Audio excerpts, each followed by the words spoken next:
റഷ്യയും ഉക്രൈനും തമ്മിലുള്ള യുദ്ധം വളരെ ഗുരുതരമായ ഘട്ടത്തിലേക്ക് എത്തിയിരിക്കുകയാണ്. ഗുരുതരമായ ഘട്ടത്തിൽ എത്തിയതിനു പുറമെ യൂറോപ്യൻ യൂണിയൻ പ്രതിനിധി സംഘത്തിന്റെ കെട്ടിടത്തിന് നേരെ റഷ്യ ആക്രമണം നടത്തിയിരിക്കുകയാണ്. ഇത് വളരെ ഗുരുതരമായ ഒരു യുദ്ധകുറ്റമാണ്. ഇത് റഷ്യ സമീപകാലത്ത് നടത്തിയ ആക്രമണങ്ങളിൽ തന്നെ വലിയൊരു ആക്രമണമായി മാറിയിരിക്കുകയാണ്. ഇങ്ങനെ ഒരു വലിയ ക്ലെയിം നടത്തി. കൂടാതെ യൂറോപ്യൻ യൂണിയൻ, UK ഇവർ റഷ്യയുടെ അംബാസിഡർ ഹാജരാകാൻ ഉടൻ തന്നെ ആവശ്യപ്പെട്ടിട്ടുമുണ്ട്. ഇതൊരു വലിയ കാര്യമായി മാറിയിട്ടുണ്ട്. മാത്രവുമല്ല 24 മണിക്കൂറിനുള്ളിൽ പുതിയ റിപ്പോർട്ട് അനുസരിച്ച് നോക്കിയാൽ 680-ലധികം ഡ്രോണുകളും ക്രൂയിസ് മിസൈലുകളും വിക്ഷേപിച്ചതായി വാർത്തകൾ വരുന്നുണ്ട്. ഇവയെക്കുറിച്ചെല്ലാം നമ്മൾ അറിയാൻ പോവുകയാണ്. വളരെ പ്രധാനപ്പെട്ട മറ്റൊരു കാര്യം അറിയണ്ടേ, തുർക്കിയുടെ ബെരത്ത ഡ്രോൺസ് ഇവ നിർമ്മിക്കുന്നതിന് വേണ്ടി കീവിൽ നിന്നും ഒരൽപ്പം അകലെയായി ഒരു ഡ്രോൺ നിർമ്മാണ കേന്ദ്രം തുർക്കി ഒരുക്കിയിരുന്നു. അതും ഇപ്പോൾ പൂർണ്ണമായും നശിപ്പിക്കപ്പെട്ടു. റഷ്യൻ മാധ്യമങ്ങളോ ഉക്രൈൻ മാധ്യമങ്ങളോ ഇത് പറഞ്ഞിട്ടില്ല. തുർക്കി സർക്കാരുമായി അടുത്ത ബന്ധം പുലർത്തുന്ന ഒരു തുർക്കി ആസ്ഥാനമായുള്ള മാധ്യമ സ്ഥാപനം അവരാണിത് പുറത്തുവിട്ടത്. ഇവയെക്കുറിച്ചെല്ലാം ഈ വീഡിയോയിലൂടെ വിശദമായി അറിയാം.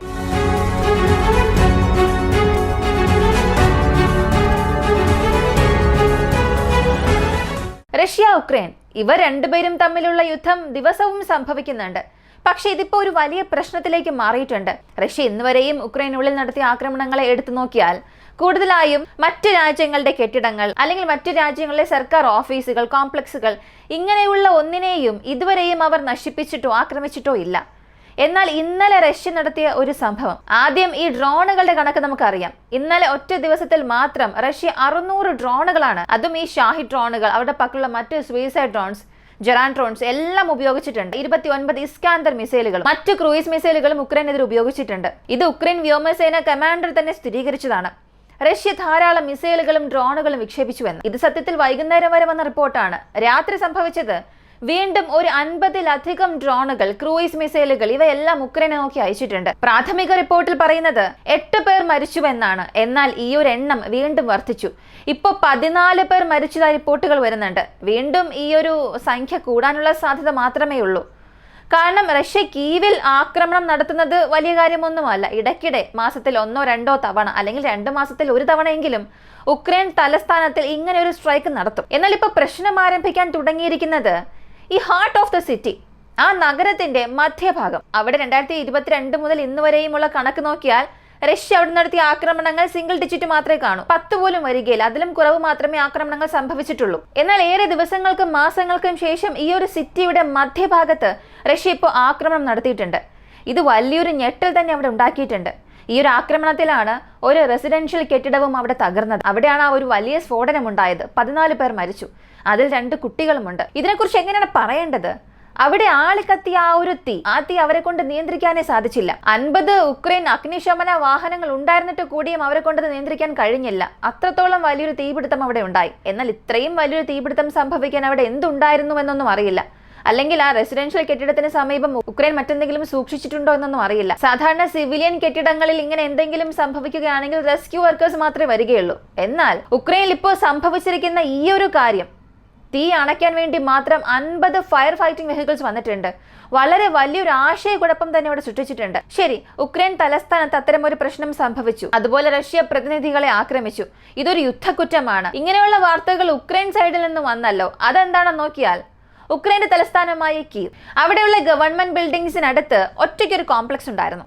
ഇതിൽ ഉക്രൈന്റെ ഇംഗ്ലീഷ് അക്കാദമി കോംപ്ലക്സും ഉണ്ട്. അതിനടുത്തായി തന്നെ യൂറോപ്പിന്റെ ഡെലിഗേഷൻ ഓഫീസും ഉണ്ട്. ഇവ രണ്ടും ഏകദേശം ഒരു കോമ്പൗണ്ടിന്റെ അപ്പുറത്തും ഇപ്പുറത്തുമാണുള്ളത്. ഇതിൽ റഷ്യയുടെ 2 ഇസ്കാന്ദർ മിസൈൽസ് ആ ഇംഗ്ലീഷ് അക്കാദമിയിൽ പതിച്ചു. ഇത് ഗവൺമെന്റ് ഓർഗനൈസേഷൻ ആണ്. ഇപ്പോൾ ആർക്കെങ്കിലും അവിടെ ഇംഗ്ലീഷ് പഠിക്കാൻ ആഗ്രഹം അല്ലെങ്കിൽ ഉക്രൈനിൽ ഇംഗ്ലീഷ് സംസാരിക്കുന്ന വ്യക്തികൾക്ക് എന്തെങ്കിലും സഹായം നൽകുക, അവർക്ക് ആവശ്യമായ ട്രെയിനിങ് നൽകുക, ഇതിനു വേണ്ടിയുള്ള ഒരു ഗവൺമെന്റ് ഓർഗനൈസേഷൻ ആണ്. 2 മിസൈലുകൾ ഈ കോംപ്ലക്സിൽ സ്ട്രൈക്ക് ചെയ്തു. ആദ്യ മിസൈൽ പതിച്ച അടുത്ത 20 സെക്കൻഡിൽ തന്നെ രണ്ടാമത്തെ മിസൈൽ ആ കെട്ടിടത്തിൽ പതിച്ചു.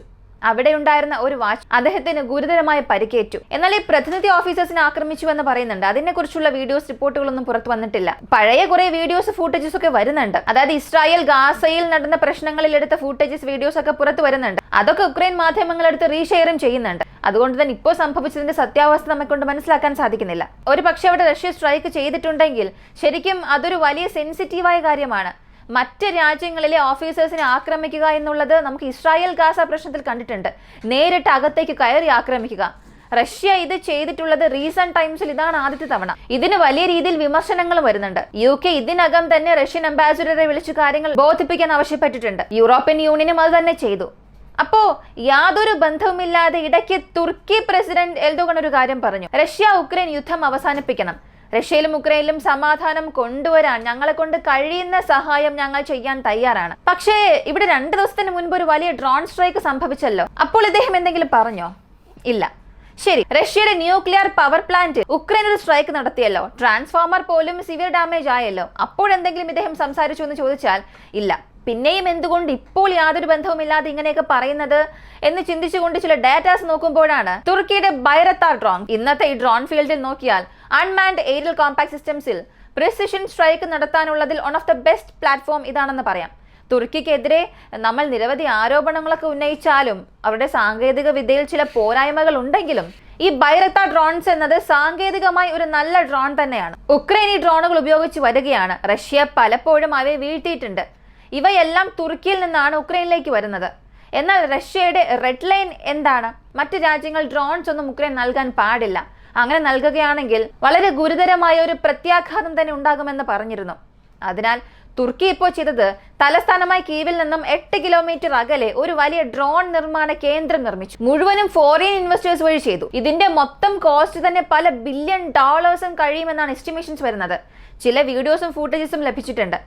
ഇപ്പോൾ ഈ തുർക്കിയുടെ മാധ്യമം ഒരു പ്രധാനപ്പെട്ട വാർത്ത പുറത്തുവിട്ടു. ഉക്രൈന്റെ തലസ്ഥാനത്തിൽ റഷ്യ ആക്രമിച്ചു, അതിനെക്കുറിച്ച് മാത്രം നിങ്ങൾ സംസാരിക്കുന്നല്ലോ. ഇടയിൽ 2 സംഭവങ്ങൾ നടന്നിട്ടുണ്ട്, അതൊന്നും ശ്രദ്ധിച്ചില്ലേ എന്ന് ഒരു ചെറിയ സ്പാർക്ക് അവിടെ നൽകി. അതിപ്പോൾ അവിടെ ആളി കത്തുകയാണ്. ഈ ചിത്രം നിങ്ങൾ നോക്കുക. ഇത് കാണുമ്പോൾ ഒരു വലിയ ഇൻഡസ്ട്രിയൽ കോംപ്ലക്സ് കത്തിയെരിയുന്നത് പോലെ തോന്നുന്നുണ്ടല്ലോ. ഇത് മറ്റൊന്നുമല്ല, ആ മീഡിയ ക്ലെയിം അനുസരിച്ചുള്ള തുർക്കിയുടെ ബൈറക്താർ ഡ്രോൺസുകൾ മാനുഫാക്ചർ ചെയ്ത് ഉക്രൈൻ നൽകി സഹായിക്കുവാനായി തുർക്കി നിർമ്മിച്ച ഇൻഡസ്ട്രിയൽ കോംപ്ലക്സ് ആണ്. ആ ഒരു മിലിറ്ററി കോംപ്ലക്സ് ആണ്. ആ മിലിറ്ററി ഇൻഡസ്ട്രിയൽ കോംപ്ലക്സ് പൂർണ്ണമായും നശിപ്പിച്ചതായി പറയുന്നു. ഇതിൽ മിനിമം 3-4 ഇസ്കാന്ദർ മിസൈൽ എങ്കിലും അവർ സ്ട്രൈക്ക് ചെയ്തിട്ടുണ്ടാകും. അതും ആ പിൻ പോയിന്റ് സ്ട്രൈക്ക് എന്നത് ഈ ഡ്രോണുകൾക്ക് ആവശ്യമായ പ്രധാനപ്പെട്ട സ്പേസ് പാർട്സ് എവിടെയാണ് ശേഖരിച്ചു വെച്ചിരിക്കുന്നത് അവിടെ നോക്കി ആക്രമിച്ചതായി പറയുന്നുണ്ട്. പൂർണ്ണമായും തീപിടുത്തം സംഭവിച്ചിട്ടുണ്ട്. അൺഓപ്പറേറ്റബിൾ സ്റ്റേറ്റസിലേക്ക് ആ ഫാക്ടറി പോയിട്ടുണ്ട്. ഇപ്പൊ ഒരുപാട് പേർ ഇതിനെക്കുറിച്ച് സംസാരിക്കുന്നുണ്ട്. ഉക്രൈൻ മാധ്യമങ്ങൾ ഇതിനെ ചൊല്ലി കുറേയേറെ ചോദ്യങ്ങൾ ചോദിക്കുന്നുണ്ട്. എന്നാൽ വീണ്ടും ഉക്രൈന്റെ സർക്കാർ മാധ്യമങ്ങളുടെ പക്കൽ നിന്നോ സർക്കാർ അധികാരികളുടെ പക്കൽ നിന്നോ ഇതിനെക്കുറിച്ചുള്ള വാർത്തകളൊന്നും പുറത്തു വന്നിട്ടില്ല.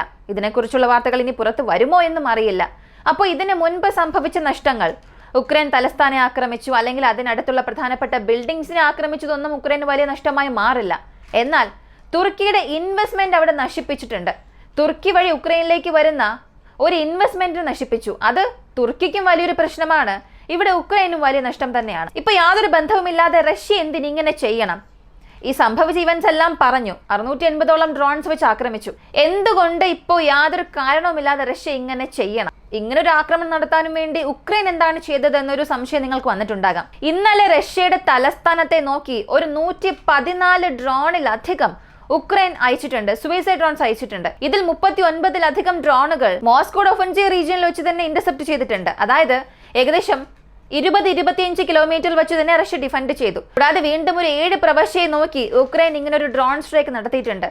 ഇതിൽ ഒരുപാട് ഇടങ്ങളിൽ ആ ഡ്രോൺ ഇമ്പാക്റ്റും വരുത്തിയിട്ടുണ്ട്. ഇതിന് പകരം കൊടുത്ത രീതിയിൽ റഷ്യ ഒരു അറ്റാക്ക് ചെയ്തതാണോ, അല്ലെങ്കിൽ കേഴ്സ്ക് ന്യൂക്ലിയർ പവർ പ്ലാന്റിൽ ഉക്രൈൻ ഒരു ആക്രമണം നടത്തിയല്ലോ അതിനൊരു പ്രതികാരം വീട്ടിയതാണോ? ഇതിനെക്കുറിച്ചൊന്നും നമുക്കറിയില്ല. റഷ്യ വളരെ ലളിതമായ ഒരു കാര്യം പറഞ്ഞ് അവസാനിപ്പിച്ചു, ഞങ്ങൾ സമാധാനത്തിന് ഇപ്പോഴും തയ്യാറാണ്. എന്നാൽ ഉക്രൈൻ അതിന് സമ്മതിക്കുന്നത് പോലെ തോന്നുന്നില്ല. ഉക്രൈൻ അവരുടെ ഫോറിൻ മിലിറ്ററി സെറ്റപ്പ് ഇവിടെ വർദ്ധിപ്പിച്ചുകൊണ്ടിരിക്കുകയാണ്. ഇതിനൊരു റെസ്പോൺസ് കൊടുക്കുന്ന രീതിയിൽ വീണ്ടും റഷ്യയെ കൊണ്ട് എന്തെല്ലാം ചെയ്യാൻ കഴിയുമോ അതെല്ലാം ചെയ്യും. ഈ ഫോറിൻ മിലിറ്ററി ബിൽഡപ്പ് ഉക്രൈനുള്ളിൽ ക്രിയേറ്റ് ചെയ്യാതിരിക്കാൻ എന്തെല്ലാം ചെയ്യാൻ കഴിയുമോ അതെല്ലാം ഞങ്ങൾ തീർച്ചയായും ചെയ്യുമെന്നും പറഞ്ഞിട്ടുണ്ട്. ഒരു ഭാഗത്ത് റഷ്യ സമാധാനം ആഗ്രഹിക്കുന്നില്ല, പീസ് ടോക്സ് എല്ലാം അവർ നശിപ്പിക്കാനാണ് ഇങ്ങനെയുള്ള സ്ട്രൈക്കുകൾ ചെയ്യുന്നു എന്നുള്ള ഒരു കുറ്റാരോപണം മറ്റ് രാജ്യങ്ങൾ പറയുന്നു. മറുവശത്ത് റഷ്യ പറയുന്നത് സമാധാനത്തിന് ഞങ്ങൾ തയ്യാറാണ്, എന്നാൽ ഞങ്ങൾ നൽകുന്ന ഗ്യാപ്പിൽ ഉക്രൈൻ മറ്റ് രാജ്യങ്ങളിൽ നിന്നും ആയുധങ്ങൾ വാങ്ങി നിറയ്ക്കുകയാണ്, അതുകൊണ്ടാണ് ഞങ്ങൾ ഇങ്ങനെയുള്ള സ്ട്രൈക്ക് തന്നെ ചെയ്യുന്നത് എന്ന് ഈ ഒരു വശം പറയുന്നു. അപ്പോൾ ഈ 2 വശം പറയുന്നതും ഇവിടെ സത്യമായ കാരണങ്ങളെ അല്ല. കാരണം റഷ്യ ഈ സ്ട്രൈക്കിൽ ആക്രമിച്ചത് ഒരേ ഒരു സ്ഥലം മാത്രമാണ് ഡ്രോൺ മാനുഫാക്ചർ ചെയ്യുന്ന ഫെസിലിറ്റി. അപ്പോൾ മറ്റെന്തോ ഒരു കാര്യത്തിന് വേണ്ടിയാണ്, മറ്റേതോ ഒരു സ്ഥലത്ത് അഡ്വാൻസ്മെന്റ് ആകാൻ വേണ്ടി മുഴുവൻ ഉക്രൈന്റെ ശ്രദ്ധയെയും ദിശ തിരിപ്പിച്ചുകൊണ്ടിരിക്കുകയാണ്. അതെന്താണെന്നുള്ളത് വരും ദിവസങ്ങളിലൂടെ നമുക്ക് തീർച്ചയായും അറിയാൻ സാധിക്കും. ഈ ഒരു വീഡിയോയെക്കുറിച്ചുള്ള നിങ്ങളുടെ അഭിപ്രായം കമന്റിൽ പറയുക. കൂടുതൽ അപ്ഡേറ്റ്സിനായി വോയിസ് ഓഫ് ഇന്ത്യ നമ്മുടെ ചാനൽ സബ്സ്ക്രൈബ് ചെയ്യുക.